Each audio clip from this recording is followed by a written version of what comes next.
Carolla and Dr. Drew. Loveline, coast to coast. Hey, Loveline, everybody. How is ya? Wow. People had a steam going here. I'm Adam Carolla. That's my good partner, sometimes lover, Dr. Drew. Dr. Drew, board-certified physician, addiction medicine specialist. Phone number 1-800-LOVE-191. I would be remiss if I did not mention that it is The Man Show's big premiere tonight. All new episodes of The Man Show, Comedy Central, as we speak. This is the beginning of the season, or this is re-entry? I don't know. I was talking to my carpenter guy on the way in on the cell phone, and he said he was trying to watch it, and it reminded me that I think the new ones are on tonight. Damien, turn that Man Show on and see if it's if there's a new one on there tonight. Oh, anyway, how's he gonna know? That's true. Well, you can just tell me what's happening, and I can probably tell you. So, Drew and I were in Tucson yesterday. We flew back today. Back of a plane. Had breakfast in Tucson. Very romantic. You know what occurred to me? What? As you know, Drew, I like to talk. Oh, yeah. It's not really talk. It's more complain. No, let's talk. Talk with a negative spin. Yeah. Negative spin. Yeah. And this restaurant we went into this morning at 8:30 in the morning in Tucson was like a librry. It's like quiet. A cathedral. I know. Did you notice that? It's kind of uncomfortable. It is, because I have a nasally booming voice, and I espouse like bizarre notions about eliminating Israel and all sorts of, sort of bizarre Hitler Orwellian designs for the country. And I know if anyone's within earshot, they're going to want to shoot me, but right? God bless you. Normally, when you're in a situation like that, you speak kind of louder.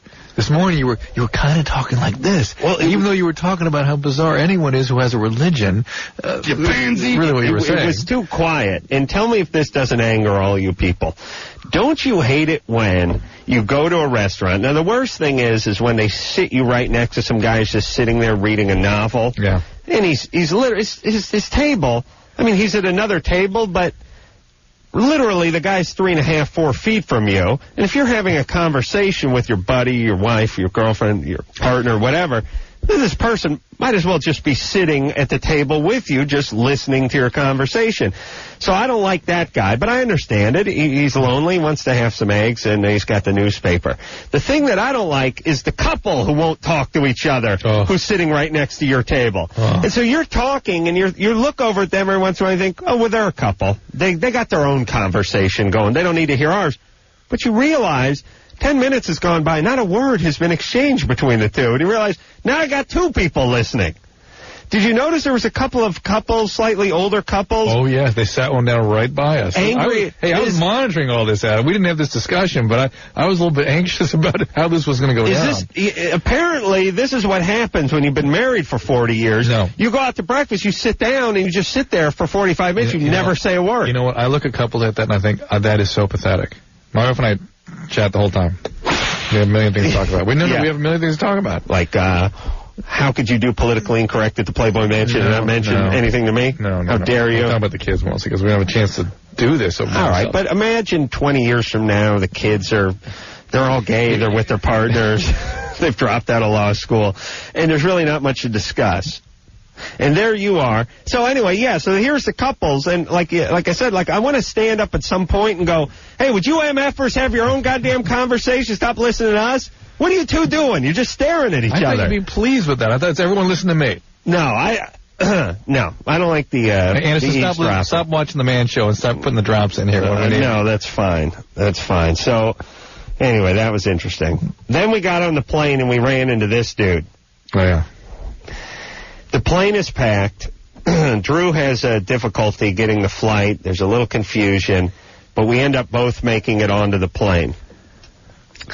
I walk into the plane first because I got my ticket, and I said, Drew, I'll see if I can't get us a seat together. Small plane, 50-seater, 2 on each side of the aisle. Right then I got a seat number, and I yelled out to you, 4C, I'll be in 4C, see what the guy's doing at 4D. Right. Yeah. I go over to 4C. There's one guy sitting there, and my seat is the empty seat next to him.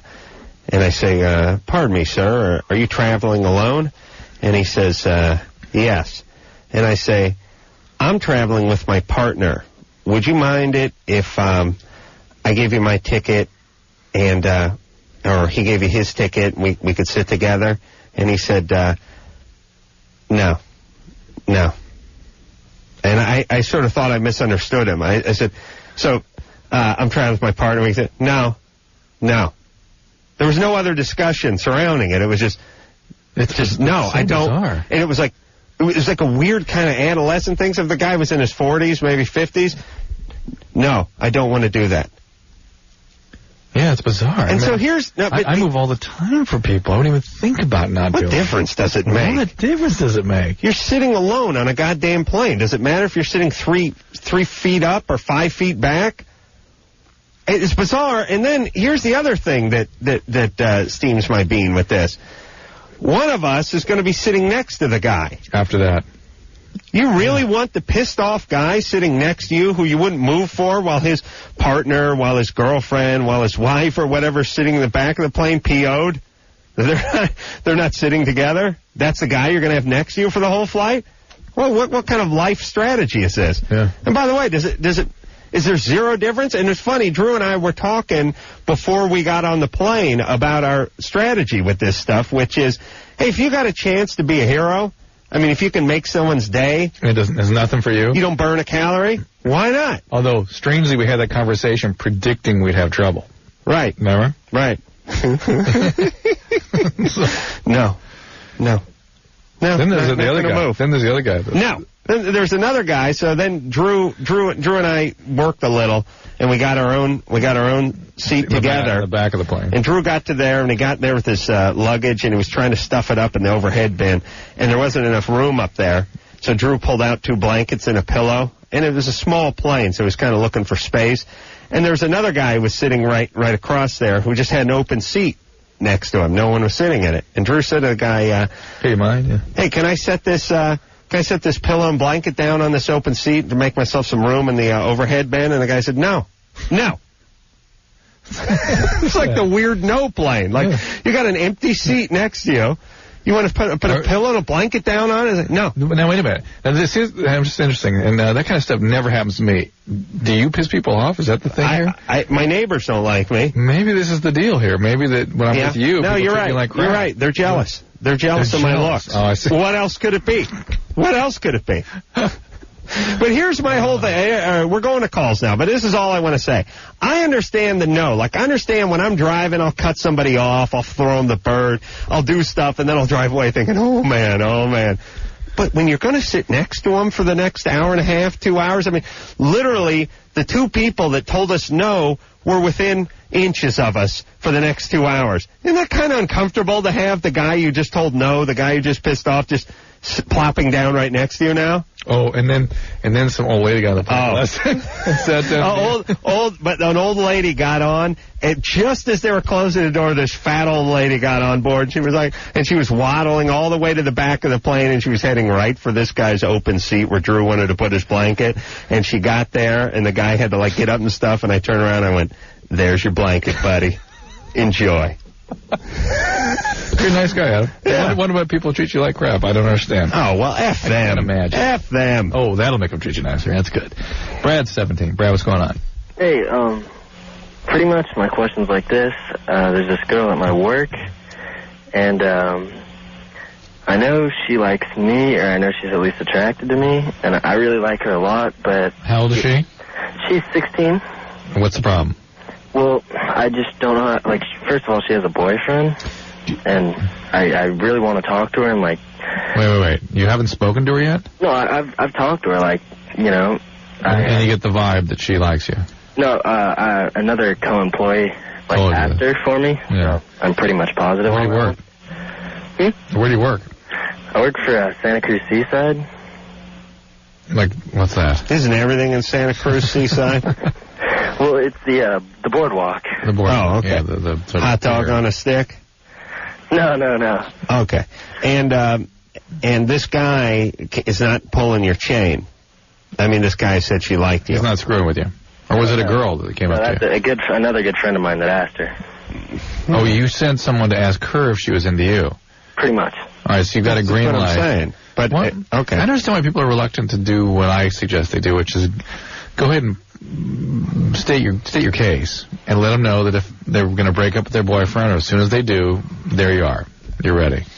You don't have to fool anyone who likes you into anything. Right. If somebody likes you, you don't have to fool them. Guys are under the impression that I got to figure out a way to trick this chick to liking me trick this chick into dating me. If she ain't into you, you can't trick her. Right. And if she is into you, you don't need to trick her. If she's Drew, if she's hot for him, if he did, give me the Drew line. What? Give the Drew line that you would use. Yeah. That if you're interested, I would definitely want to go out with you. But let me know as soon as here's my number. As soon as you break up with your boyfriend, I'm on. And if they're interested, they'll call. They'll say, well, they must say, what boyfriend? Yeah. That guy? That's right. He's gone. He's already gone. Yeah. But interestingly, one of the colleges I visited last week that came up as a question. Guys were like bewildered by it. And the women in the room were shocked. Like, what do you mean? You can tell. We'll let you know. When we like you. Yeah, if we like you. All right. Let's talk to Todd, who's 22. Todd? Yeah. I have a question for Dr. Drew. Yep. A friend of mine recently told me that there's a high risk of a heart attack by mixing vodka with Gatorade. I don't know if you can help me out with this, but... where did he read this or hear about this? It was a she, but she said it was in a magazine, and she's a very trusting friend, so I don't think she's, trying Well, I'm open. Do we have a fax machine that's working? Ann? Do we have a fax machine that works around here? What's the number? Here we go. No, don't use it? Well, that's good. That's good. Thanks for telling me we got a machine. We got the tractor feed paper finally.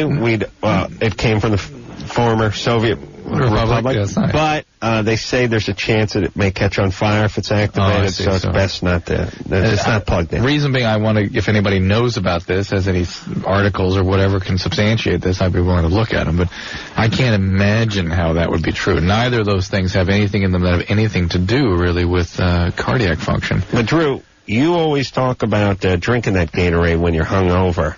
That's a good thing. Yeah. So may not be bad to mix it with booze. I know that's not Todd's argument, but you know what I'm saying? Yeah. Do you think there's any complications that could Todd. Yeah. How hooked on Gatorade and the Scotch are you? It's you need vodka, to. But it's just my drink. It's just I like it. You like Gatorade and what? Vodka? Maybe they're concerned about the amount of alcohol you're consuming. They're just generally trying to discourage you. And you got a fax machine for me?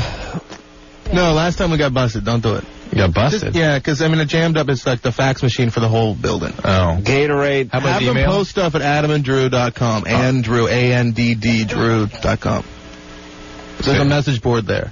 It's in one word, AdamandDrew.com. All right. Put a message board in there. Let us hear about He's never going to do that. And look that up. Todd? Yeah. What's your drink? Gatorade and vodka. Oh, all right. Just about any type of Gatorade. Good times. That's almost as white trash as like Mountain Dew and vermouth. No, it's a good drink. It really is. No, it's junk. It's horrible. Well, maybe they're trying to tell you something about your alcohol consumption more than about that particular drink. What do they call that? A jockstrap? That'd be a great name for that drink, wouldn't it? I have no idea. Thanks, Todd. Hey, Adam. Hey, Todd. Yeah. Why don't you make that the name of that drink? Todd?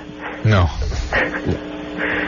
How stupid is this entire country now? I want that drink called the jockstrap. Jockstrap, okay. Okay, can you do that? Yeah, I'll try. Start ordering jockstraps. There's never been a drink called a jockstrap before. There should be one. There should be. 2 words go together. Yeah, you can pull and bar. Give me a jockstrap and like a Stoli chaser or something. All right, what's up there, Todd? I think you should do the Tobias from The Man Show. I think that's a really good skit. Thanks, buddy. Okay. Thanks. Yep. Thank you. Man Show, the psychic, Tobias. Man Show on tonight. Big premiere, right? It's a new one, you think? Yeah. I don't know. Hey, I can't. All right, I'm going nuts. You know why I'm going nuts? Why? Because Damien printed on the screen what Man Show episode it was. Yeah. It says Man Show boy sells beer. Right. And I go, oh, yeah, I remember that one. That was funny. And it says Adam gets new shirt. And I have no idea what that means. Is that right, Anderson? Adam gets a new shirt? What does that mean? He's making a joke because Adam wore like the same shirt all last season, I guess. Yeah. Listen, Tard, leave the bad humor to me, would you? You just confused me. Adam gets That's like the same old stuff to me. It's the same shirt, fine, but all right. Do you know what I'm saying, Drew? Yes, yes. It's confusing to me. Yes, yes. I'm distracted because of the last 4 calls I've been trying to process. What the hell bit did I do called Adam gets a new shirt? Your delicate sensibilities have been violated here. I understand. Look, if you're making a joke, tell me you're making a joke. That's the only way I'm going to know it's funny. Put ha-ha at the end.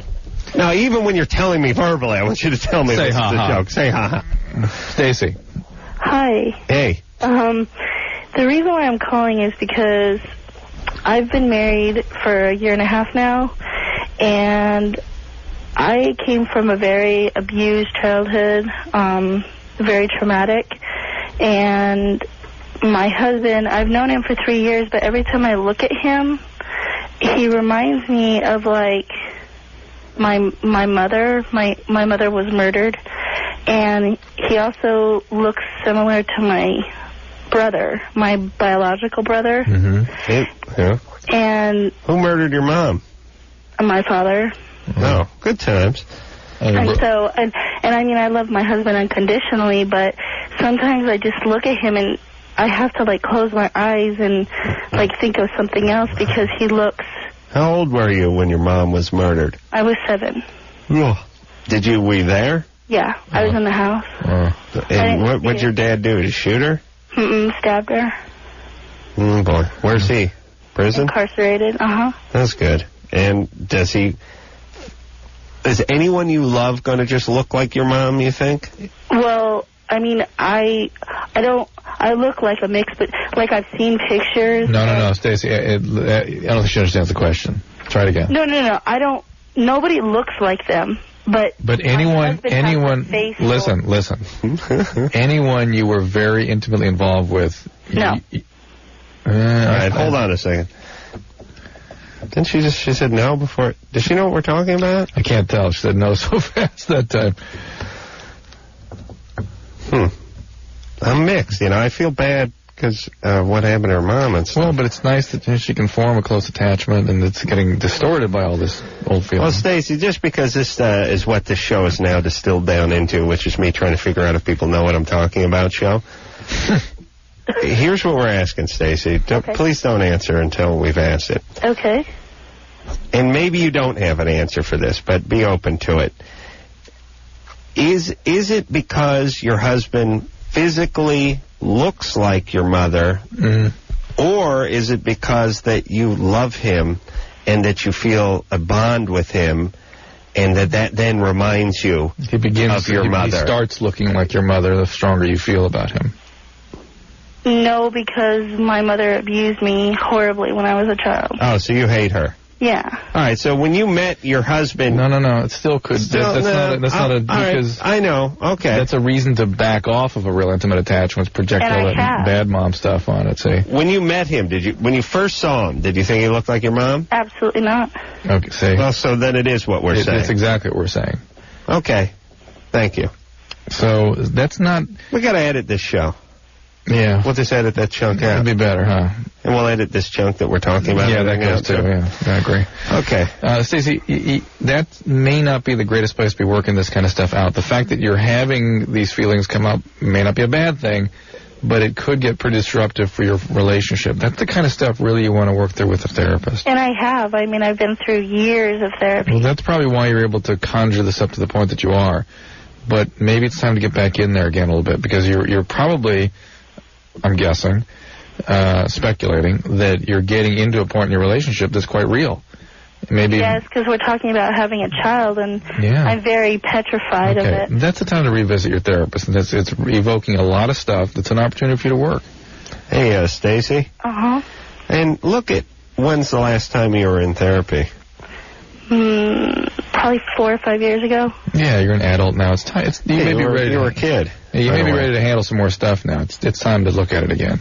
Absolutely. It doesn't have anything to do that I don't love my husband. We understand. We know. We get it. It's that the fact that you do love him conjures up the feelings of ambivalence that you had attached to your very early love attachments. That the mom who you also loved became an abusive, horrible person who abandoned you and then ultimately was killed. And love and attachment brings back those ambivalent feelings again. Well, and also, look, Drew needs therapy because his wacky folks, and they didn't even try to kill each other. I mean, emotionally they did, but physically no. Physically no. Not actually, that's right. Hey, look, if your mom, your dad killed your abusive mom who was abusive toward you, that's therapy. By the way. And look at it this way, everybody, those of you who have went for a few years and declared yourself sane. Look at therapy like you look at exercise for your body. It's an ongoing thing. Yeah. Nobody says in their 30s, I ran track in high school. I don't need to go to the gym. Right. No, people do that, but that's how they screw themselves up, in fact. Well, but people will be laughed out of the room if they got a beer gut, right, and they're telling you, I don't need to go to the gym because 10 years ago I ran on a cross-country team. Right. And kind of look at it that way. It's just kind of an ongoing thing. You don't have to be a bodybuilder. You don't have to get on the juice and move into the therapist's office, but once a week's good to break a sweat. Thank you, Drew. Sorry. We're going to take a break. Has the Man Show gone to commercial yet? Yes. At commercial. Okay, we'll take another call. Oh. Damon. Or whatever your name is. Is it at a commercial or not? It's back on now, dude. All right, now we'll go to I'm going to play we'll something go to that you guys said about Damien when we come back. Okay, good. Please do. You know why? Why? Because I don't care. We'll be back. Yeah. Loveline. I'm Adam, that's true. Phone number 1-800-LOVE-191. Patricia Arquette will be in here tomorrow night. Bad Religion is coming in a little later in the week. 311 will be in here. Ooh. December 10th. Robert Downey Jr. and Anthony Kiedis are going to be in here the following Monday. That'll be good. Who's coming in from Not Another Teen Movie Ad? Did I see that up there later that same week? Jamie Presley. And Ron Lister. Yeah. Oh, our buddies. Yeah. Nice. Jamie. Get two chicks in the same bed. Do them. Ron. He needs two chicks. All right. Let's go to the phones. Oh, wait a minute. I want to hear... Anderson tempted us by saying he was going to play us something. I'm guessing horrible that we said about phone screener Damien. Damien heard it? Yeah, by mistake, I had tape rolling off air about 2 months ago. Did Damien hear this? What? Yeah, Damien's heard it a few times. Okay. Oh, this is off the air? Yeah, this is all right. Let's hear it. Go ahead. So what it was is he was telling you guys a story, and then he walked out. Oh, gunplay. Closed the door, and... Oh, my God. Right. Yeah. Yeah, we get it. Yeah, all right. Now get us some coffee. Give the kids. Yeah, got it. Got it. Not so heavy on the cream next time, huh? Oh, Drew, you're laughing at him. That's it? Oh. That was a joke. I couldn't edit the other stuff. Jesus Christ. Well, you don't want to go through those tapes because there's going to be a bunch of stuff on you. I've heard the stuff. That wasn't bad. To put it in a context, I actually remember that Damien told us a story. Yeah. I don't know what he told us, but then he left. A joke, yeah. And, there was no punchline? Well, I told you, that's why we have to have the policy of him telling us when it's a joke now by saying, ha-ha. All right, bet. Come on, Damien. We love you. But, then we made a joke about him getting coffee. You need to give him a job at the Man Show, though, Adam. Well, we'll see. Oh, now? Because of that? Yeah. Please. Rose? Hi. You're 20? Yes, I am. Hi, What's guys. up? Well, I'll tell you my question first before I launch into background, just to save you some time. My question basically is, what is my move from here? You know, you guys tell people what they should, what their next healthy step would be, so that's what I'm going to say. Basically, I'm in college. I'm a sophomore, and I can't stand it. I think it's superficial, and people's relationships aren't based on true compassion and caring, and they're based on, whose apartment the party's at, or things like that. Well, welcome to college. Yeah, no, I know. What about I hear a lot of dissatisfaction amongst women in college these days, and I tell them, how about finding somebody just to date, hang out with, just start dating people. Mm-hmm. Spend more time just face to face, then you'll feel less like it's just nothing you're getting. You're getting actually some time connecting with someone. Well, easier said than done, right, Drew? Well, no. You could ask somebody out. Well, here's the thing, too. My life has become like a Oprah Winfrey novel, the book club novel, where there are a million depressing things in a millisecond. So you're getting depressed, too. That's the other big thing here. Yeah. In the last, I don't know, six months, my dad was remarried to a younger ex-alcoholic. I just had a new baby at 52. That's take 6. Yeah, you gotta. And wait, it gets better. Turn down the jazz sax, would you? Oh, sorry, it's I know that's the song Take 6. Take 5. Take 5? Is it Take? I thought it was called Take 6. I don't know why. Take 5. I went home for Thanksgiving to find out that my ex-boyfriend had gotten married. He's your ex-boyfriend. What? He's your ex-boyfriend, though. Yeah, he's my ex-boyfriend, but only of a few months. Oh. All right. Well, listen, life's not going too great right now. Right. Okay, but here's the thing. Don't turn against us beautiful people. Here's the thing, Rose. 18 to 22, 18 to 20 particularly is a time when this kind of stuff really comes home to roost. And if you're not negotiating the separation from all that stuff back home fully, it's really going to affect you. You need to separate. You need to establish a life for yourself at school. Where are you going to school? Liberal arts school in St. Paul. St. Thomas? No. But it's a tiny school, so tiny I school. want to say. One of the University of Minnesota schools? Oh, who cares? She doesn't want to I was just up there. I know, I heard that, but I hear the show on the delay, and I was mad that I missed you. Where were you at?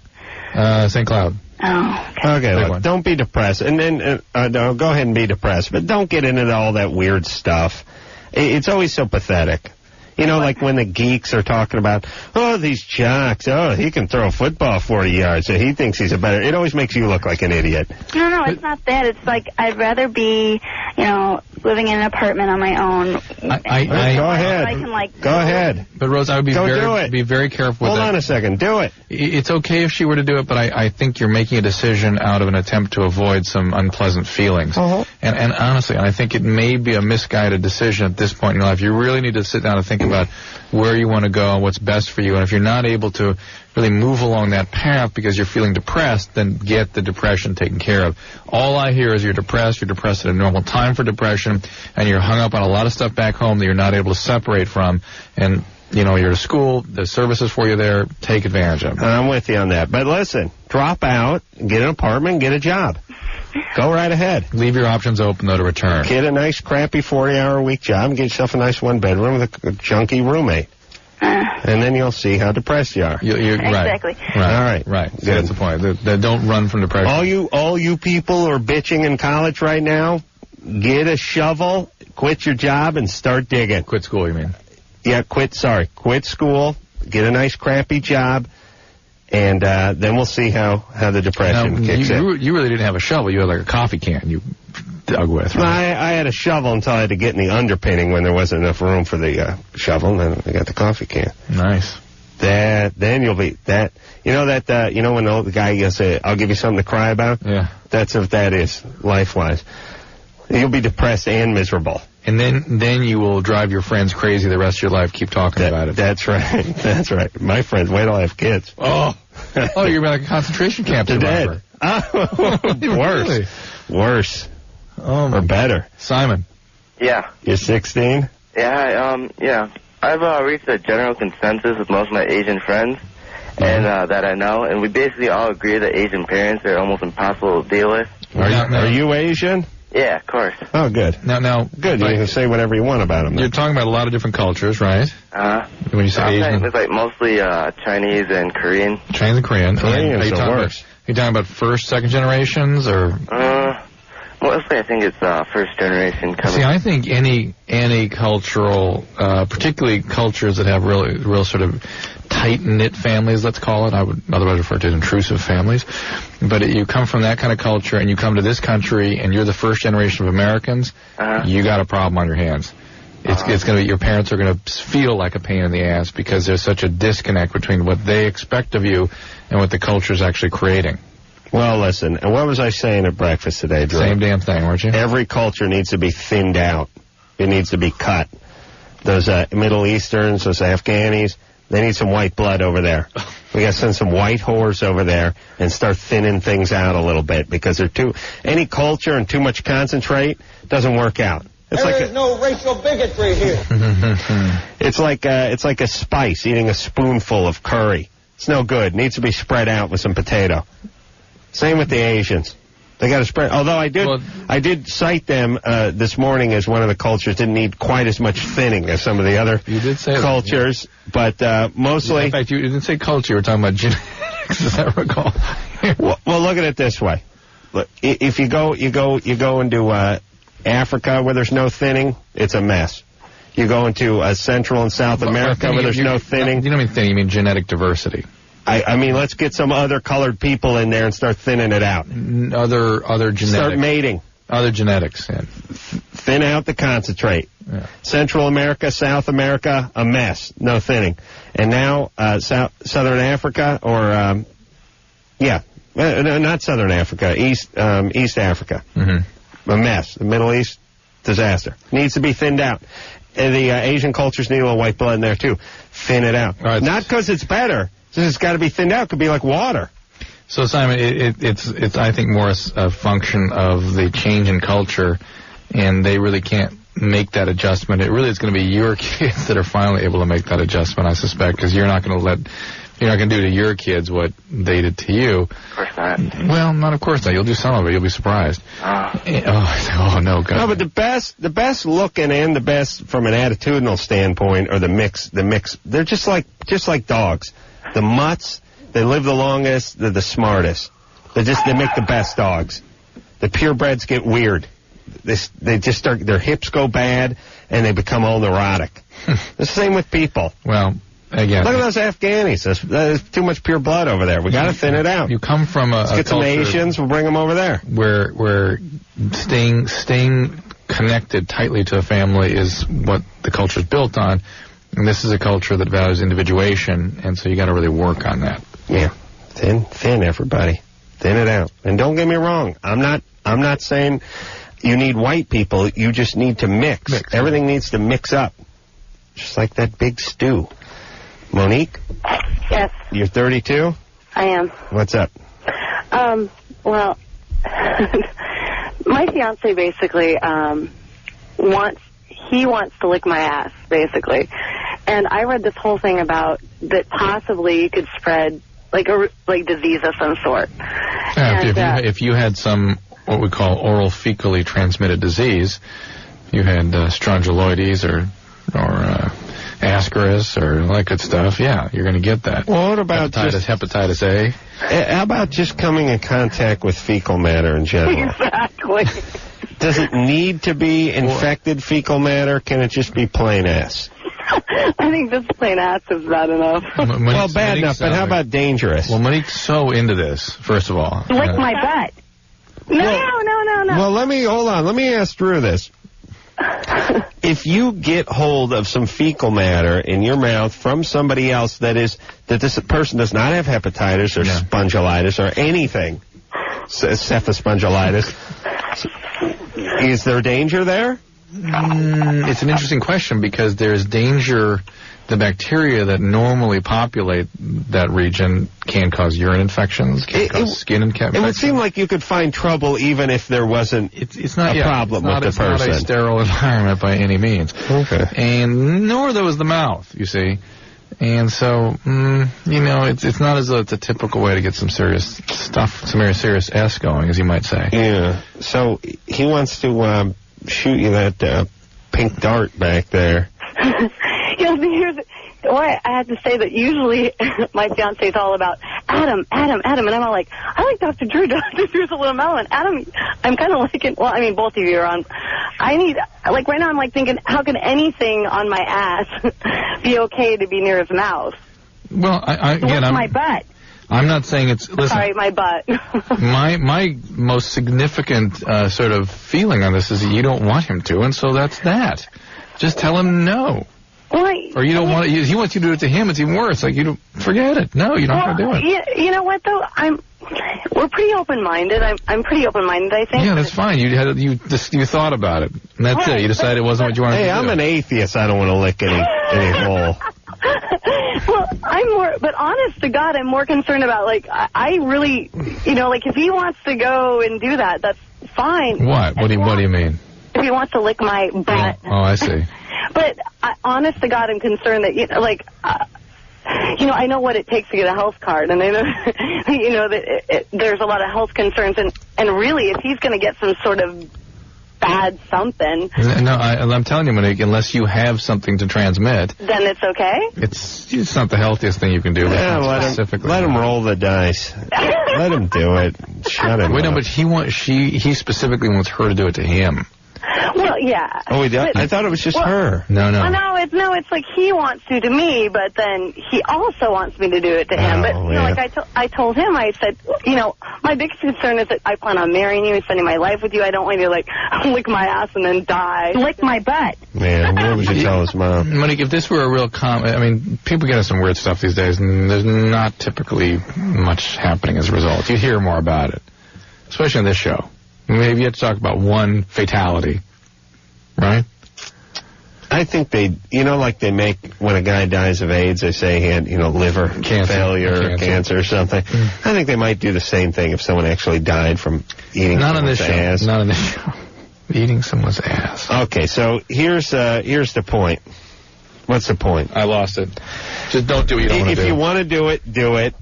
And if you don't want to do it, don't do it. Put a latex sheet down there if he's able. But he's hell-bent on it and she didn't want to do it. No. Maybe that's a compromise for them. She was praying for a medical reason not to do it. And you gave her none. Because again, it's a way to get HIV. It's a way to get all kinds of good stuff. But this guy doesn't have that, or she doesn't have it. So there's no good medical reason for not doing it. But Line, Drew said you could get hepatitis. Hepatitis R, by the way, invented a new hepatitis. And that way it's not really like he could research it and they'd never find it. Be good. Now we're going to take a break. When we come back, you want to talk to Josh? What about these two felons in love? All right, two felons are in love. That's all I got. We'll talk to Sandy about that after this.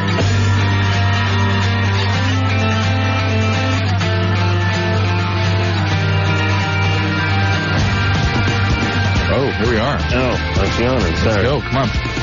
All right. Ready to take some calls here, Drew? Yeah, after you sing. All right. A little volume here, Anderson.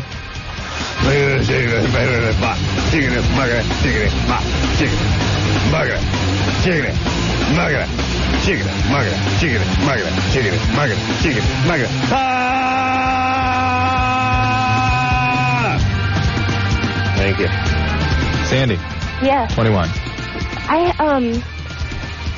I just moved out of my apartment. I was with my boyfriend for a little over 7 months now.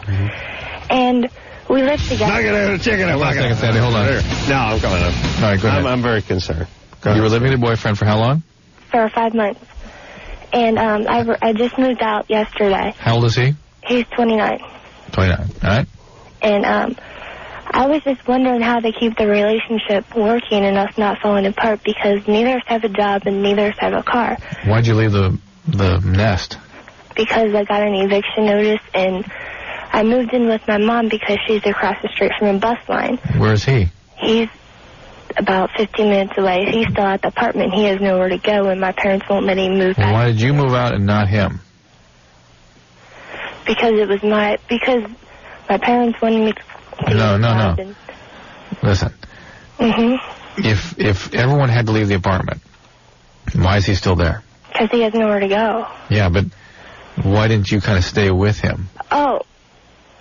Well, because he wanted me to move back in, too, but I'm worried about him. Well, hang on a second. You want to reenact that one? No, I'm tired. So you didn't stay with him because he wanted you to move back in, you wanted to move back in, you wanted to stay with him.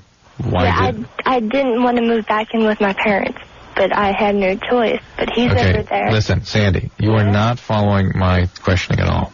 Okay. I'm this close to gambling on that. No, you can go right ahead. He's still there. So somebody was able to continue to stay in that apartment.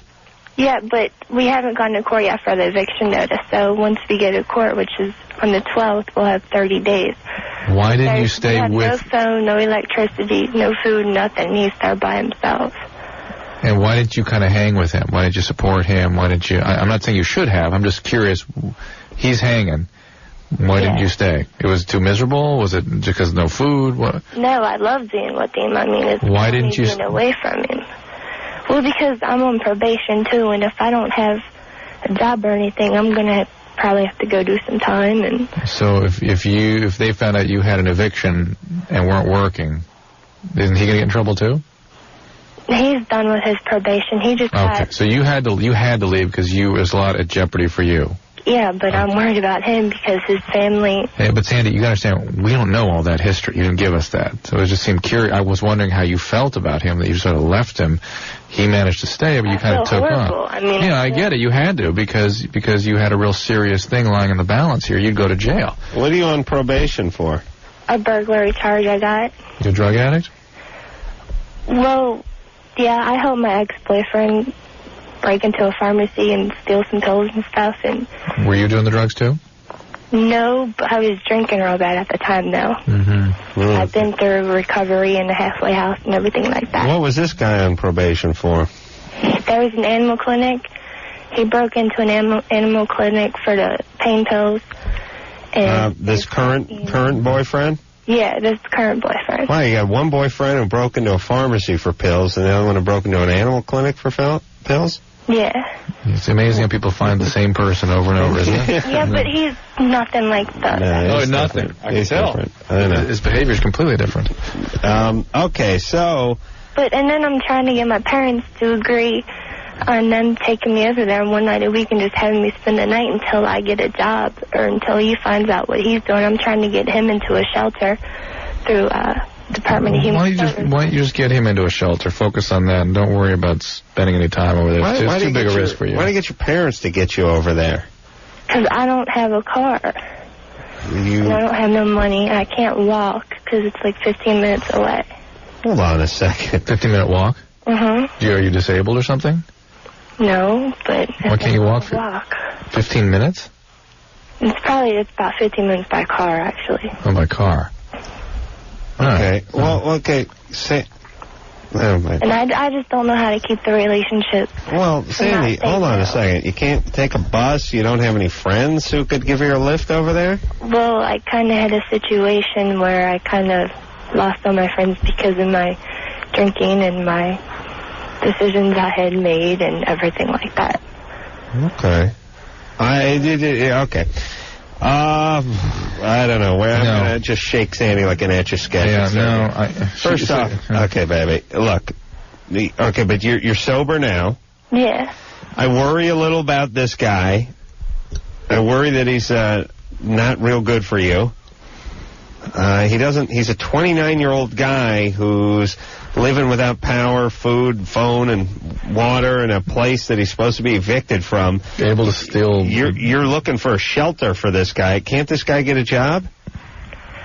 We haven't been able... We've been trying to, but I got in a car accident. I wrecked my car. They gave me a rental car. The rental people came and took that car from me. Because you weren't paying for it? No, because I ran out of insurance. And weren't paying for it? Weren't paying for the insurance. Yeah. Okay, but listen, I'm going to ask again. Can't this guy get a job? You gave me a story about a rental car. Well, he has a hard time finding a job because of his theft. His theft? Yeah, he can't even work at a gas station. Okay. I thought they only hired ex-felons. No, in California, that's the way it works. Won't his parole people help him with... They don't do home buds or nothing, because I've been trying to talk to my PO to get... jobs and stuff, and he okay, listen, Sandy, here's number one priority. Don't get pregnant. Okay. Are you pregnant now? I don't think so. No, please. Oh, my God. Might. Are you using protection? No. What's up? What, are you retarded? What's wrong with you? What's wrong? What's wrong with you? Well, why aren't you using protection? Can't afford condoms. Yeah, and can't afford birth control pills. All right, well, you can go to Planned Parenthood and pick some up. That costs $30. Listen. No, there's condoms in big trays out in the front there. Hey, listen, screwball. You're 21. I'm sorry for what happened to you growing up, but do not get pregnant. The number one priority. Hey, you take control of your life, would you please? I'm trying to. Okay, Listen, don't get pregnant. Let me wrap this up, Sandy. Mm-hmm. Here's your. I agree. Not getting pregnant is priority 1. So you've got to take measures to make sure that does not happen. Number 2, second priority is getting your boyfriend into a shelter. You are in a structured environment. You are cared for. That's good. Don't disrupt that. Don't sacrifice yourself on behalf of this guy. Get him into a shelter. If you really want to take this a little further, start going to meetings, get yourself a sponsor, and some of the people in recovery may be able to actually even transport you and help you get your friend into a structured environment. But do not go back there. Do not let this fall apart. You will unravel if you start going back. Okay, good enough. Don't get pregnant, please. And what are we doing? What are these parole officers doing? They should have given her Norplant the second she left the clink. Are you kidding me? Okay. When we come back, we'll speak to Jessica. She was sucking on her boyfriend's nipples and stuff came out. Yeah. After this.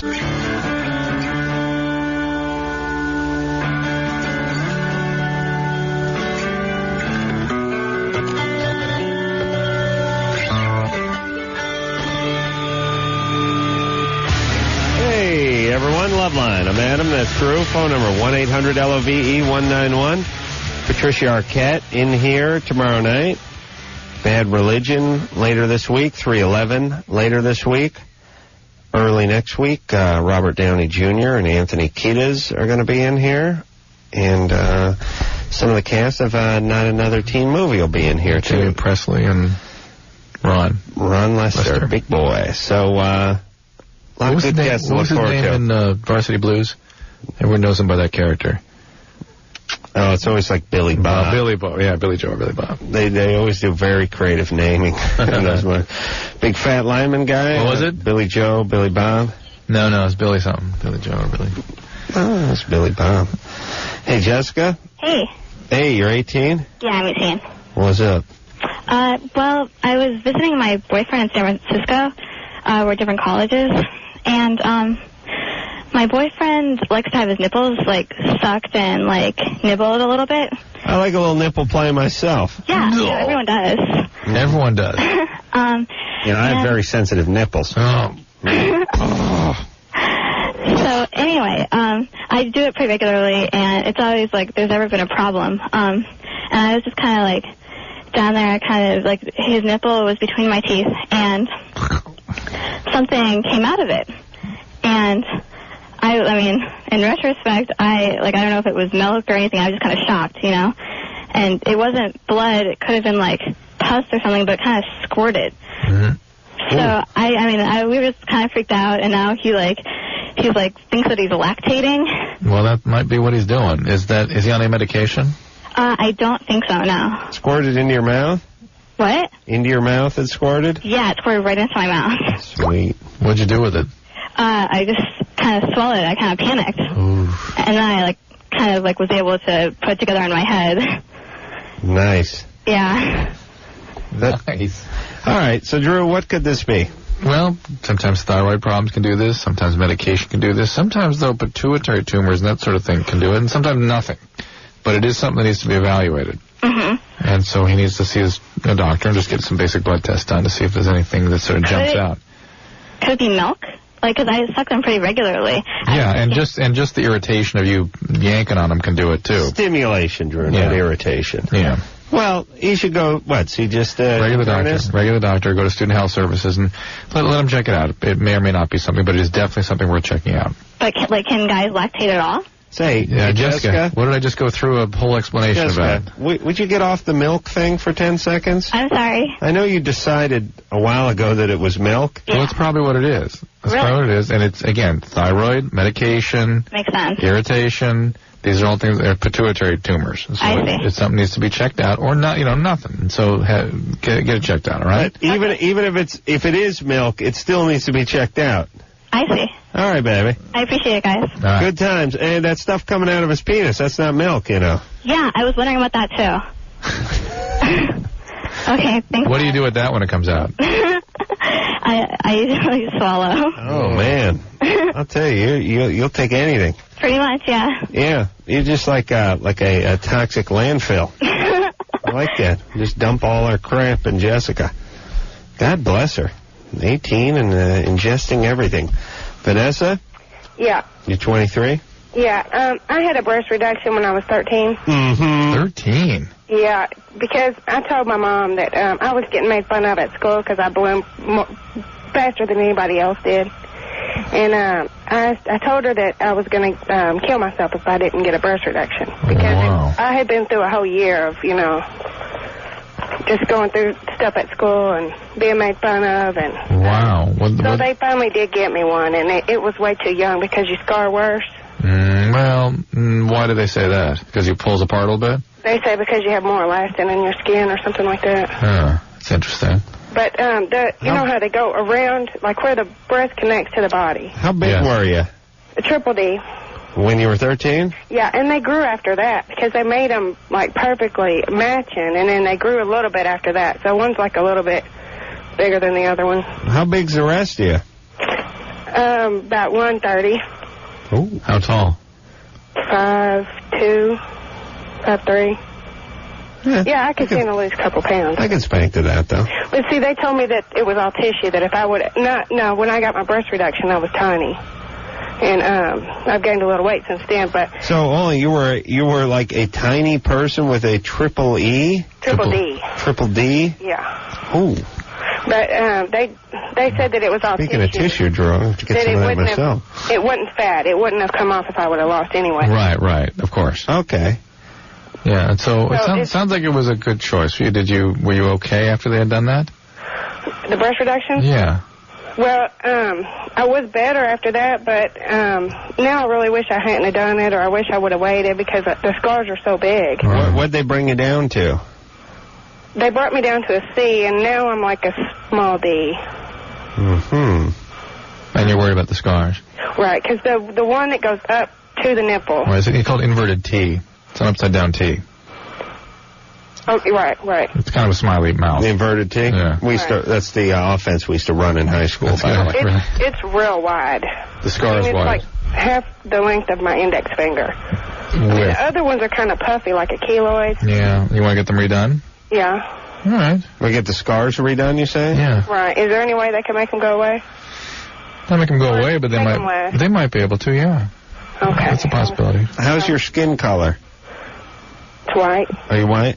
Yeah. So they're not very dark or anything, these No. All right. No, but I heard Dr. Drew or somebody on there say one day that white people can keloid, and that's how I found that out, because they did get a little puffy. Well, black people tend to keloid even more. Right. But anybody can keloid, sure. Yeah. All right, I thought it was only white people. Oh, no, it's usually only black people that keloid, but everyone can. Black folks tend to do it more. Yeah. Yeah. Is that just black, Afro-black, or is that real, like, what if you're real dark-skinned Cuban? I don't know the answer to that. I'd say no. I think no. I don't know why. The dark skin, you get pigment in the scars. They can be more pronounced, but I know for sure the African Americans are the ones that get the keloid. Right, more than, let's say, some Polynesian guy who was really dark. Yeah. Can you leave me on hold so I can listen to the show? Oh, you can listen to it through the radio. No. Okay, I was just wondering. You can't hear it through the radio? Well, it don't come on until tomorrow night. That's what I was wondering. Oh, okay. Yeah, we'll put you on hold. All right. Thank you. You're not going to like it. All right, so awful. Listen to what young males do to young women, right? At 13, she wants to kill herself just because she gets a breast development. I'm guessing there may have been other issues floating around the house, but yeah. Well, listen, at 13, when you're triple D and you're a petite person, oh my God, boys will be boys, and that is going to be a tough row to hoe. And okay, so now she got the scars. So now go back to a plastic surgeon and just get a consultation on removing some of those scars. Yep. All right? Yep. All right. Josh? Yeah? I'll tell you, though, not nearly as deep as the scars of her 13-year-old boyfriend at the time that had to part with those huge cans. Those scars will never heal, Drew. Josh? Yeah? You're 13? Yes, I am. What's up? Well, you see, when I masturbate, I get, like, rashes, bumps. Mm-hmm. Bumps? Bumps. Where? Like on my penis. Where? Like on the shaft, I guess. Bumps? Yeah, like cuts. Cuts? Mm-hmm. How are bumps and cuts the same thing? Well, the bumps that are cuts. I mean, I can't really explain it. It really hurts, though. What are you using any kind of lube? No. How often do you get these things? Almost every time. Which is how often? Like 2 or 3 times a day. You doing a dry run? Yeah. You wearing some kind of decoder ring or something that could irritate it? Wait a minute. You're developing cuts 2 to 3 times a day? Uh-huh. Yeah, I think this is bogus. Yeah, your penis will be covered. How does it ever heal? No, I mean that, like, it happens often, but, like, not every time. Mm. They go away pretty fast. I think you're just irritating your skin. You're just 2 or 3 times a day, maybe a little much for you, and you're getting some sort of a dermatitis, and it's opening up. I think he's got to break through and go 6, 7 times a day and get through, over the hump, through that wall. Get some callus going. Yeah. 13. How long does each session last? A couple minutes. All right, you're fishing. What are you looking at? You got a movie or a computer or something? Picture, like magazine. Nice. All right, what do you say? Give it a couple days off, see what happens? I'm worried he's sexual compulsive, because if he is doing it so much he's hurting himself, that's where compulsivity becomes part of the deal. Well, he's 13. He's going twice a day. Josh? Yeah. You think you're a little compulsive about this whole thing? Sure hope not. Is there addiction in your family? No. Were you sexually abused when you were a kid? Not to my knowledge. I could have been, but I doubt it. What do you think? What do you mean? Yeah, that's a pretty vague answer, yeah. Was there any part of you that thinks maybe you were? I don't think so. Like, I've had dreams about it, but that's all. Who was it in your dreams? My dad. What's your dad do? Does he drive a truck? No. Swing a hammer? No, he works in an office somewhere. Attorney? No. Does he drink a lot? Does he drink a lot? Occasionally. Yeah.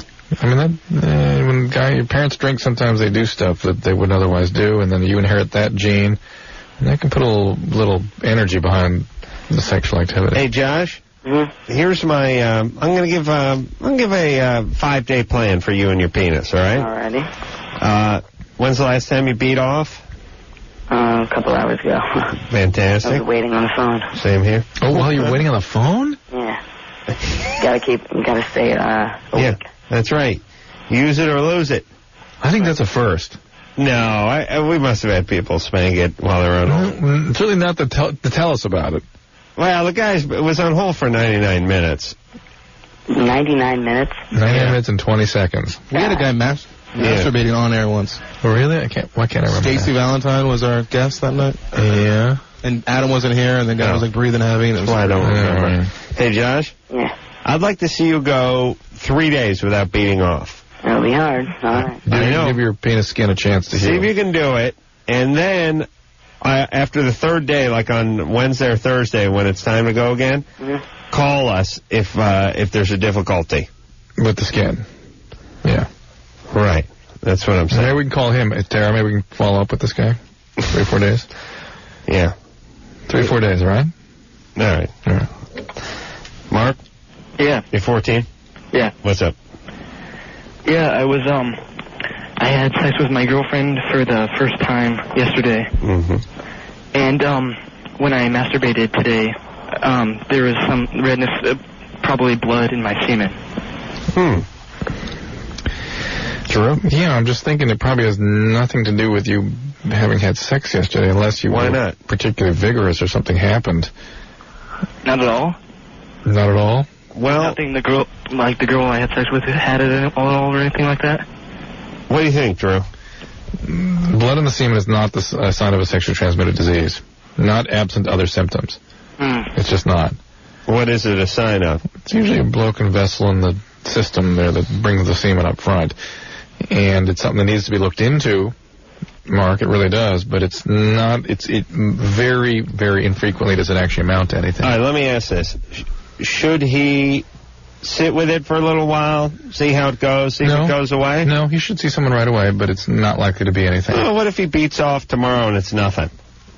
It's one of these things that when you see blood in something, you have to get it checked out, basically. Well, I had blood in my urine. No one told me to do anything. When? Years ago. They should have. Oh, really? I didn't have insurance, so they told me not to worry about it. When you don't have insurance, they tell you not to worry about it. Oh, they said it was like you're probably punched in the kidney or liver or like from bouncing up and down too much. There is such a thing, but it's pretty rare. No. The fact they would conclude that is just bizarre. Well, like I said, I was teaching boxing. I didn't have insurance, so they just Had you taken a body shot or something? Probably. Yeah. I mean, I'm sure at some point. It was Coffee told us. Dr. Coffee told me to do that. Yeah. Well, she didn't want to deal with me, I think. Yeah. Can't blame her. She's the same one when I showed her the giant ganglion cyst I had in my palm. She said to hit it with a Bible. I said, I'm an atheist. Just to hit it with a dictionary. Hey, Steve. Hey. Hey, hold on a second. You know how I finally did pop that big cyst that was in my palm? I put a big needle in it. That's fine. Well, you put the big needle in, but you know how I popped it 2 years before that? Boxing.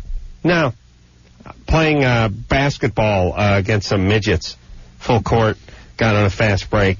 Had an easy layup. Goddamn midget pushed me in the back. Hey, anyone who plays basketball with midgets, they cheat. Guy pushed me right in the back. I was running full speed down the court, just getting to lay it up. And the guy just flagrantly fouled me, and I went flying into the wall behind the thing and slapped my palm against it. Did it hurt when it broke? Oh, yeah. Yeah. Yeah. And good news, though, so it came right back. Of course. A day later. Of course. A day later.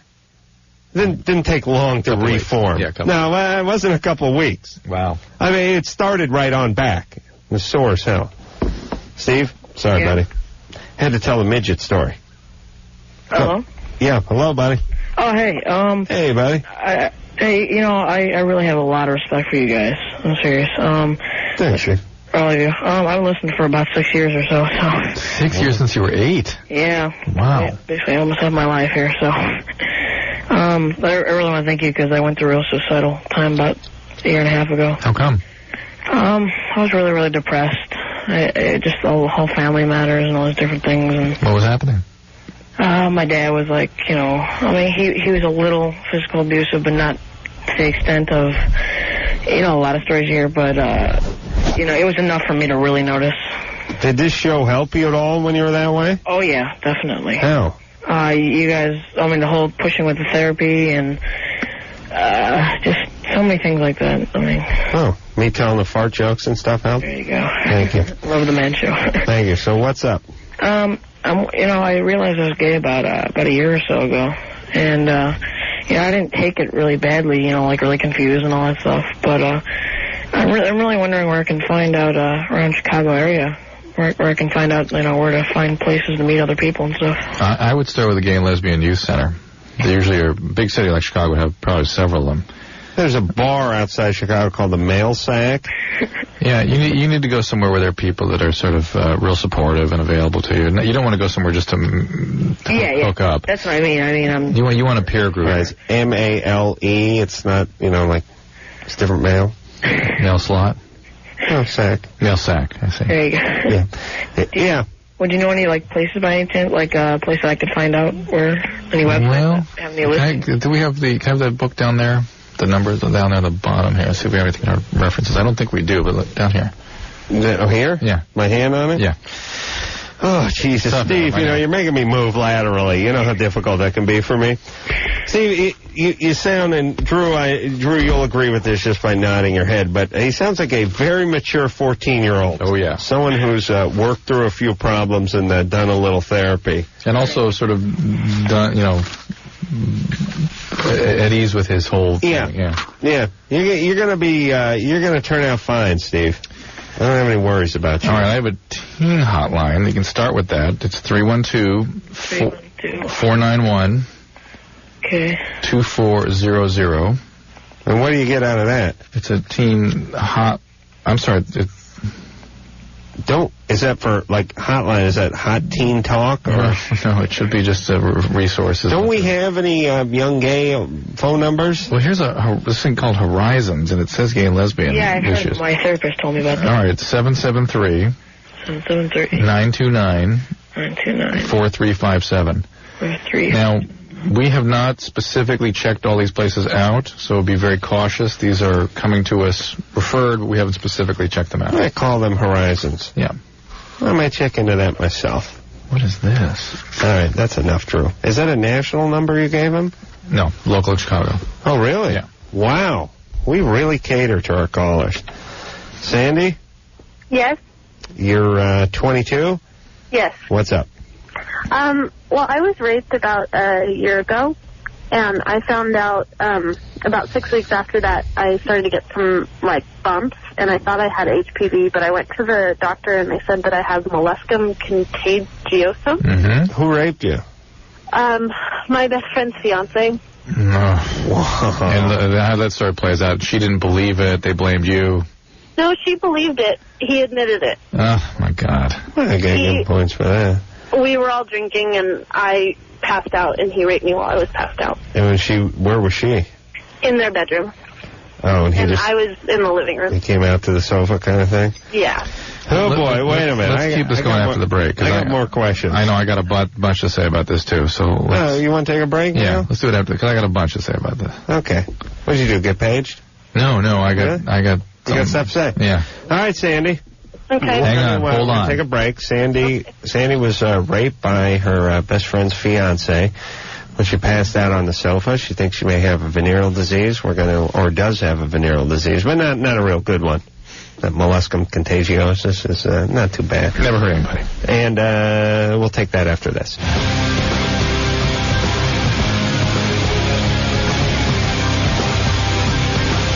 Howdy, y'all. I'm Adam, sometimes affectionately known by Ace. Oh, yes. And Dr. Drew over there, out on the road in Tucson this week. Got some positive feedback on Ace Rockola. Oh, my God. I'm very scared of me. Well, actually, I had two guys tell me they liked it. A couple women did, too, remember? Yeah. And what did I say to them? Great radio. No, that's not what I said. What'd you say? I said, that's all I need. All I need is one person telling me it was good, and here it comes. We just bought another 3 years of it. No, I'm too tired today. And when somebody comes and says it's bad, you're like, I don't hear it. I don't care. I don't care. Oh, how dare you. I never say that.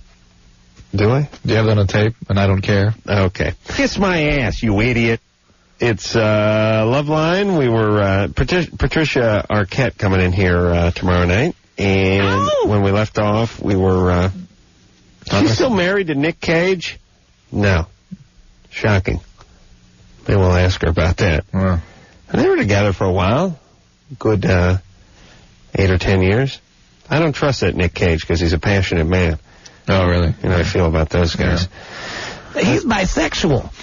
And, well, he works out with a trainer to get the look of each of his characters. Isn't he the one that's always saying stuff like that? It drives you crazy.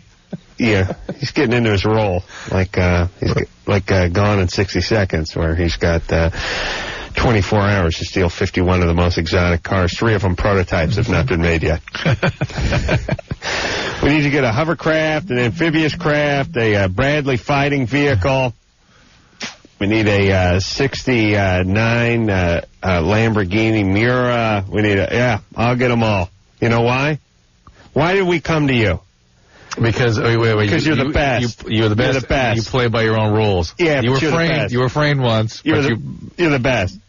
Let me just float one quick question. Or maybe they start with I like a guy like you, man. Come see me. I've got a job for you to do one day. Quick question. Let me pose this hypothetical to people. When you start the movie off with you contacting a guy who's either just out of prison or paroled and going straight, and label him, you say you need him to do this job because he's the best. Now, I'm not a criminal, but doesn't part of being the best include not getting caught? Yeah. Can you be the best jewel thief and do 10 years in Leavenworth? Yeah. You know what I'm saying? Yeah. As a criminal, wouldn't really toward the top of the list of the being the best criteria mean not getting caught? Yes. So how are you the best when we had to wait for you to be paroled? There was a fluke. Okay.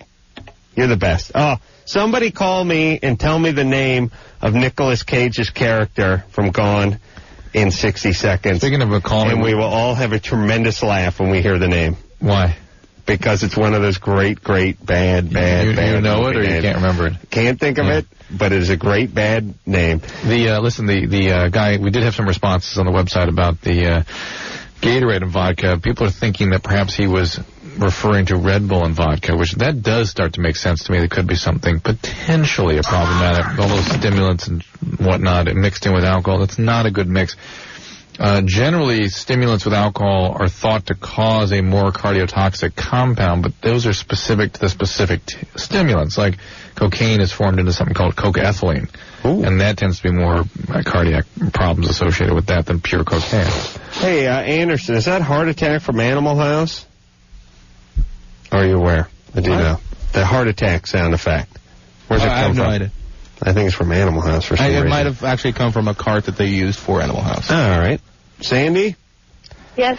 So Sandy was raped by her friend's fiancé while you were passed out on the sofa. Yeah. And did you press charges on this guy? I'm in the process of it still. Good. How long ago did this happen? How long ago? How long ago? It was a year ago. And how soon before you notified the authorities? Well, I went to my dad when I found out what had happened to me, and they took me to the hospital, and they notified the authorities. Good. And, perfect. Was it okay? I was really afraid at the time, and I was really confused and of course. Out of it. Of course. Where is this guy still with this friend of yours? Yeah, they're still together. Dynamite. Yeah, well, she and I were both raised in alcoholic families by abusive fathers and everything, so it didn't surprise me that she stayed with him. But right. And your dad is in recovery now? It was my stepfather that raised me. I see. And I don't speak to my mother or my stepfather anymore. Oh, yeah, we're curious why your dad stepped in and sort of did the right thing, and now it all made sense. It wasn't my dad. It was actually my stepmother, who used to be a rape crisis counselor, which is why I went to her in the first place, because I didn't want to go to the hospital, but there was some damage to my body, and I wanted to make sure that I was okay. So. What damage was there to your body? I had some tearing and some cuts. Oh, my God. This guy's an animal. They hypothesized that he raped me with some sort of sharp foreign object. Oh, my God. Actually raping me. You didn't wake up? No, I didn't. Thank goodness, really, right? Well, I don't know. I'd kind of rather have woken up and known what happened to me, but... well, no, maybe she could have got out of that. Yeah. So hold on a second. You drank so much you were just completely gone. You know, that's what I thought for a long time, but after I've talked to my dad about it a whole lot because he couldn't understand how I didn't wake up. He may have drugged you. I have a feeling that he did. Yeah, that makes sense. And that's one of the things that pisses me off about that whole SART exam thing. Oh, I don't know if I'm allowed to say pisses me off. That's fine. What exam? The SART exam. Forensic? That's what they call it, sexual assault, rape. Right. Thing. And they don't take blood from you and test you if you've been drugged. They don't take blood from you, but they don't test it. They don't test to see if you were drugged. Right, you have to request that. Yeah. Do you know what? That's a great point, though, to educate people on, to even just test urine.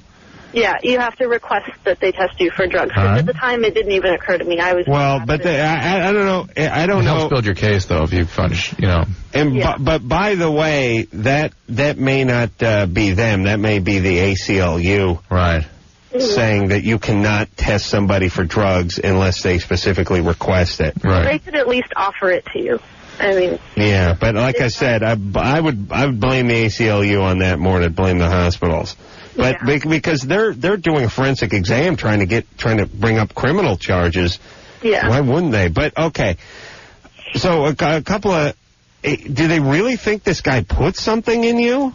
I mean, other than being, if his penis is there and he's violent about it, that could certainly do some damage. He said that was the tearing, but I had actual cuts. They said there were some, deep fingernail-type cuts.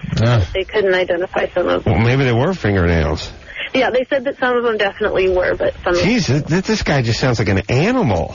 He is a freak. And does your friend know all of this? She actually, I was at their house for quite a while after I figured out what had happened to me because I was just kind of in shock, and I went to her because she was my best friend, and we sat in the bathroom for a long while, and I have a feeling she might have known he was going to do it because the first thing she did was put me in a bathtub. And now that I think about it, that's a little weird. Or maybe it had happened to her. Yeah. With him. And she told me that he has done things like that to her before, that she's woken up to him having sex with her and stuff. Well, now, and as far as the authorities go, this has been a year. Don't they want to move on this a little bit? Actually, the police, and this happened in San Diego, and the police there actually are being incredibly uncooperative. He left where they were living, and they said, we can't find him. Oh. But my dad hired a private investigator that found them in a day and a half. Wow. Oh, yeah. So, well, let me tell you something about the cops. They have unlimited resources and energy if you owe them money for any kind of moving violation, warrants, or parking or anything like that. But if they ever have to go after somebody that doesn't owe them money, they become monkeys. They're NASA geniuses with a supercomputer if you owe them money, and they become monkeys with like a wooden abacus. Well, my detective on my case basically told me, she's asked me a number of times if I'm sure if I didn't consent. Wow. And then she's also told me a number of times not to get my hopes up because all he has to do is get an attorney who will say it's my word against his and that I'm into rough sex. Yeah, but I'll bet you that this guy has some priors. Yeah, you can get a little in a history together. of something. Well, and that's the other thing she tells me is that I shouldn't think it's a waste even if I can't prosecute him because when he rapes somebody again, they'll have the evidence on me, which I think is bull. Because why should I be waiting around for somebody else? Well, but listen. No, there's two things. There's a few things. One is, yes, it's not that satisfying. But two is it's what choice do you have at a certain point. Yeah, it's the way it's going to play out. And there may be something that is on this guy already. Did they look? Obviously, they looked into that. Somebody may have done what you're doing already, and that's how you're going to be able to carry your case out. Yeah, well, when my dad got the private investigator, they found out that he has a bunch of different Social Security numbers linked to his name. Oh, boy. And a couple other things, so I don't know. Are you still in touch with this best friend of yours? Oh, no. Well, that's good. She called me about a week after it happened and asked me if I was okay and asked me if I was going to press charges, and at the time I wasn't going to, and I said no. But I decided about 2.5 months after that, after I got some therapy, that I wanted to. Good. Well, I'm sorry this happened, but you know, you sound almost as if it was a beginning of some healing for you, help for you. Yeah. It's still very, very, very hard. Oh my God! But you know, you've had a lot of hard stuff you've gone through that is sort of spearheaded by what's happened here. This is kind of come together around this event. But, you know, that stuff is dealable because, you know, what happens when you're a child is very different than what happens when you're an adult, especially if you had stuff happen when you were a child. But that's when you're an adult. Precisely the point, though, is it really brings the old stuff to the surface that's actually more difficult to get at. Well, did your stepdad rape you? Yeah. She said no, he molested me as a child, but he never raped me. It's interesting. A few minutes ago, you described it as him raping you. He did? Yeah, she did. No, I described him as abusive. Yeah, I didn't hear the rape. I didn't hear her say rape. I did. Well, Drew, I ask you for coffee, you hear rape. Yeah. Do you want to be raped? That's what you hear. Hey, Sandy, I have no recollection. I don't have recollection of it either. Molluscum contagiosus or whatever the hell you got there. And this is the thing. Okay, here's where I'm worried. Is I know that my best friend, or my former best friend, has HPV. And that was my first concern when I got my head together enough to worry about it, was that I had contracted HPV, and then I got these bumps, and I convinced myself that I had HPV, and I'm a college student, so I went to student health, and they told me that it was, she just looked and said, it's molluscum. Molluscum's easy to diagnose, but you should, and it's treatable, just have them burned off or taken or scraped off. They tend not to be contagious when you don't have the actual little zits there that we call molluscum contagiosum. But I would still consider yourself at very high risk for the wart virus, for the papillomavirus, and get at least, I would say, biannual pelvic exams twice a year. All right. And Nicolas Cage's character name, Memphis Reigns. Oh, boy. Memphis Reigns. And you know why they needed him to steal these cars? Because you're the best, Memphis. You're the best, and you know it. No one else could pull this job off. No one but you, who had been busted for doing this before, successfully prosecuted. No, you're the best. And Angelina Jolie, her name was like Wheels or something. In the same Yeah. That movie. She worked at she knew Ferraris. Huh.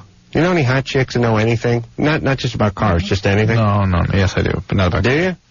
All right. Hey, his name was High in Raising Arizona. That's even better. Yeah. High. I love that movie, though. Oh, it's my favorite comedy of all time. Penny, 16. Oh, hi.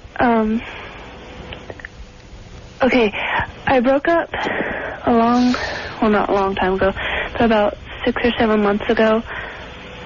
No, I dated him 6 or 7 months ago, and then I broke up with my boyfriend Eric about more than that.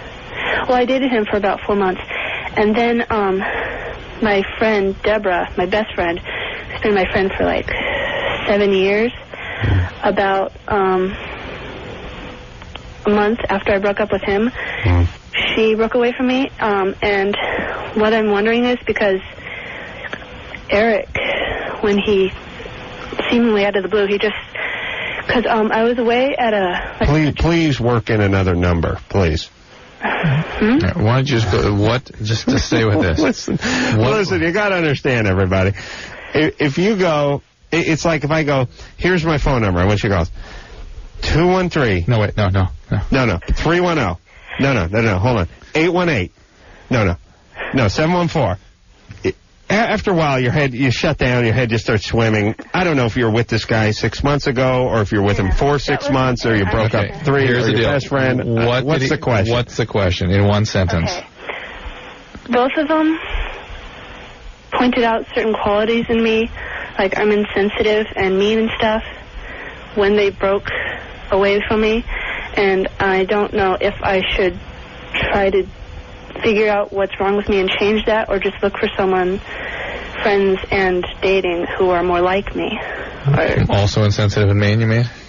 Yeah, because Eric, he said that I treated him like crap and stuff like that, and he had never said anything remotely like that up until the point when he just exploded. Well, but the kind of person that would take a lot of crap from someone might not be able to tell you about it until they become rageful. And in fact, that kind of person often gets involved with people that dump a lot of crap on them. And by the way, Eric, 5'9½", 163, born 3/28, 81. Go ahead. Okay. And the thing about Deborah, she... So this is what this is. All right. Hey, Penny. Yeah? I don't know. How about Jesus? You into Jesus? I'm agnostic. I mean... Oh, really? Yeah, I mean, I go to church except that my mother's the only one in my family that can drive because my father just can't. But, now, you expect us to let that just go by? How come your dad can't drive? Because when he was in college, he always had really bad eyesight, but when he was in college, he got beat up by a gang, which really just wrecked his eyesight, so now he can't drive. Okay. But, college and gang violence don't usually go together in the same sentence. Well, he went to school of hard knocks. I mean, not in college. Right. While he was At there. college age. Yeah. All right, hey, Penny. It's hard to tell when you're 16 if people, what they say about you is true or they're just being mean and vindictive about it. But any way you slice it, you might as well work on just being as good a person as you can be and as nice and as thoughtful as you can be. Why wouldn't you want to work on yourself? I mean, I would. I just don't know.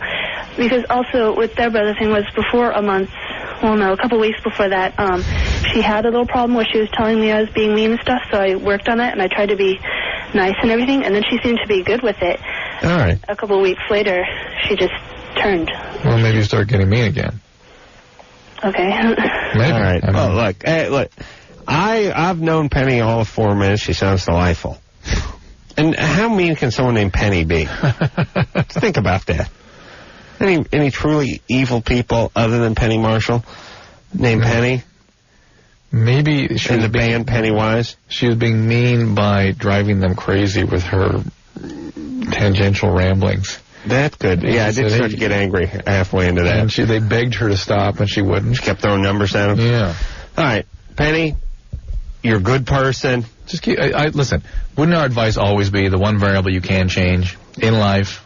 Your underpants. No, yourself. It's something you actually can work on. So if somebody's giving you some information, assess it, incorporate it, look at it. Go ahead and work on it. That's right. We'll be back. Hey, yo. Yeah. Uba stank. Yeah. I like that riff. All right, Drew. Yeah. Let's buckle up them safety belts and rock on. Down the lane. Watch out for the mattresses in lane 2. That's John, 21. Hi, guys. How you doing? Good, John. I was inspired to call tonight because I'm 21. In high school, I was diagnosed with depression, and it got to the point where I almost committed suicide, but have a great family, so I told them. So I went to a hospital. Since then, my first year of college, I actually got over the depression, went off the medications, and everything's been fine.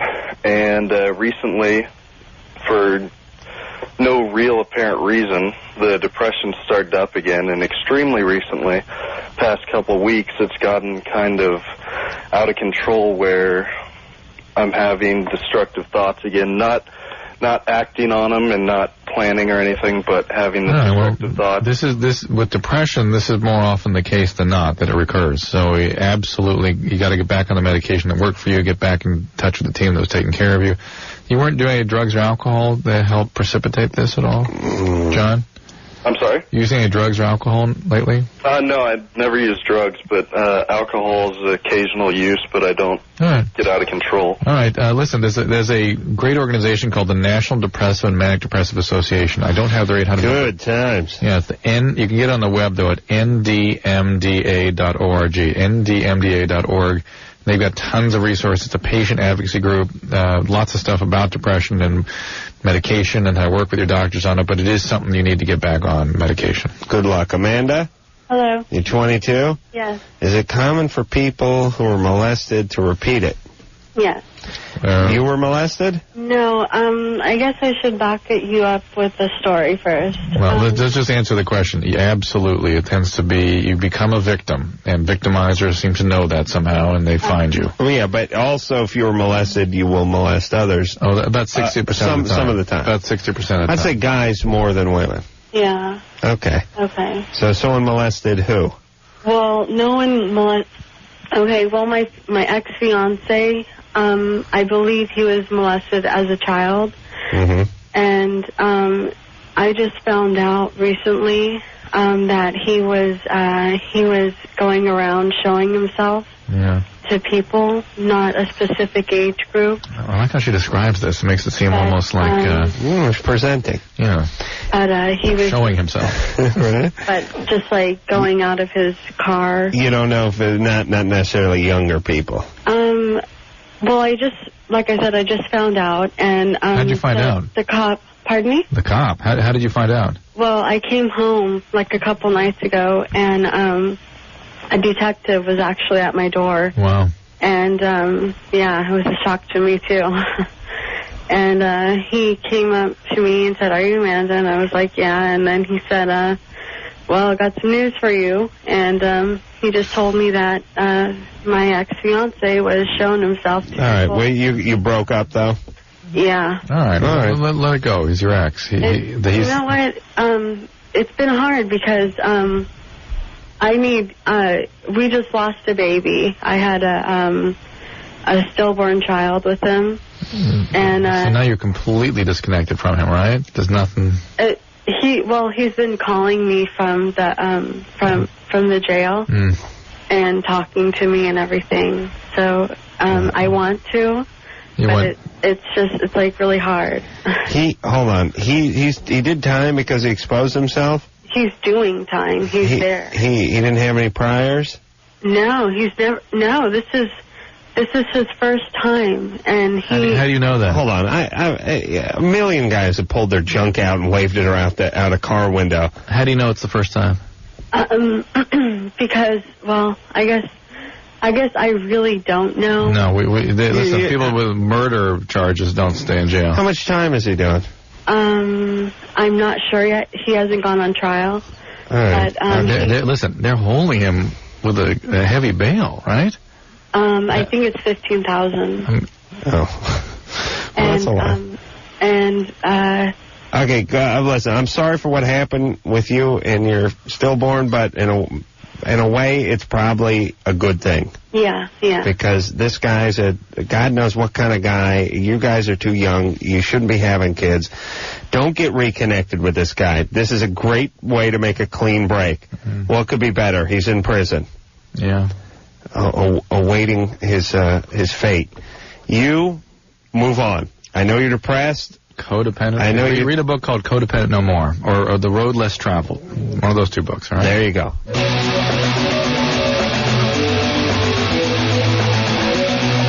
righty. I want to thank you all for tuning in tonight. Tomorrow, Patricia Arquette will be in here. And we had her on the TV a while ago. Yeah. I can't remember if she's been in here since I've been here. No, I don't think so. Because remember the stories about her having worked at Pasadena Planned Parenthood? That's right. Yeah. She's a very interesting person. So we'll talk to her. Bad Religion, 311, Robert Downey Jr., Anthony Kiedis. Ron Lester. On the some other cast members. Jamie Presley. Jamie's not like exploding all of a sudden, right? Yeah, she's been going pretty good for a few years. Yeah. All from Not Another Teen Movie. All those guests are coming up in the next few weeks here on Loveline. So, until next time, this is Adam Carolla for Dr. Drew saying, mahalo. Lick my butt. This has been Loveline. The opinions expressed on this show are not necessarily those of the staff, management, sponsors, or this station. The producer for Loveline is Ann Wilkins Ingold. Loveline is a presentation of Westwood One Entertainment.